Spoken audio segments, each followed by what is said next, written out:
मुलांना नाही कळत ते आई व्हावं लागतं. कोणत्याच आईला वाटत नाही आपलं लेकरू लांब जावं म्हणून. अरे पोट भरायच्या निमित्तानं तुम्ही घर सोडता, सुटकेस भरताना आईच्या पाया पडतात, तेव्हा तिची अवस्था पहा. कालवा कालव होते. तुम्ही जेव्हा गावला येता ना, आईच्या आनंदाला पारावार नसतो. माझा दादा आला, माझा राजा आला, माझा लेक आला, अख्ख्या गावात सांगते.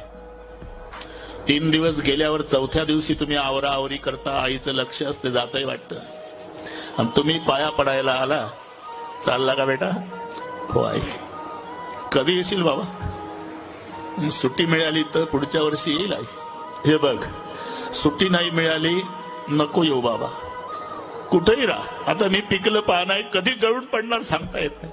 कुठेही राहा, फक्त सुखाचा राहा. मी का सांगतोय? तुम्ही किती मोठं व्हा, आईच्या दृष्टीनं तुम्ही तिचं लेकरू आहात हे प्रत्येकाने विचार करा. तुम्हाला नातवंड असू द्या,